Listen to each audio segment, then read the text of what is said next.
The egg doesn't leave the body with menstruation. This is just one of the fertility myths that is still around. Do you want to hear the other ones too? Then stick around, keep watching, and let me know in the comments if any of those has taken you by surprise. If the egg doesn't leave the body with menstruation, what happens to it? The days before ovulation, your follicles are growing and so are the eggs within. And during ovulation, the dominant follicle bursts and an egg is released, usually just one.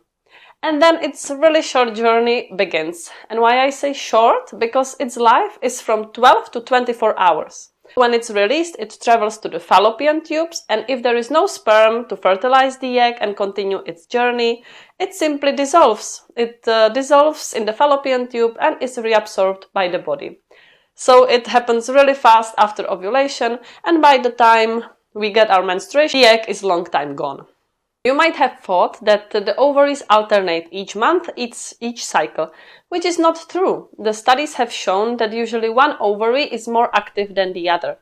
And it's usually the right one, so it is 55%, about 55% for the right one, in favor of the right one, to 45% for the left one.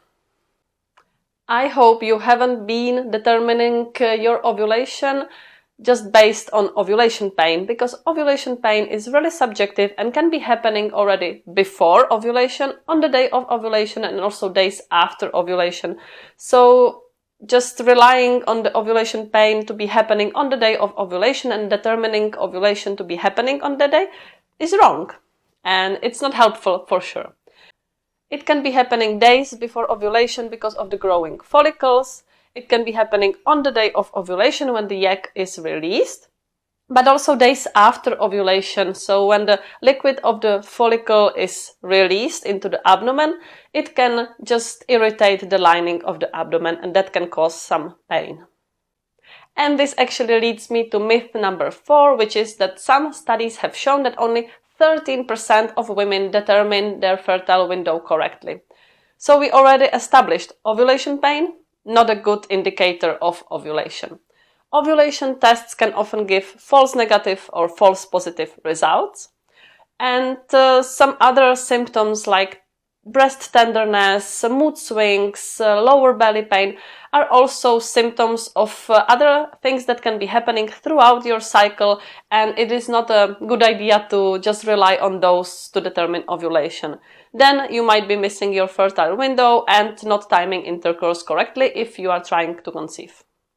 And with the last myth, we are coming back to the fallopian tubes. If for some reason a fallopian tube is missing, the other one can really do its job still well. The ovaries and also the fallopian tubes are not fixed in place, even though many pictures on the internet in the books suggest that. And the tubes are very mobile, so when needed, the tube can reach out even to the other ovaries over the body. It's amazing what our body can do, right? This is it for today. I hope you enjoyed it. I hope you learned something new.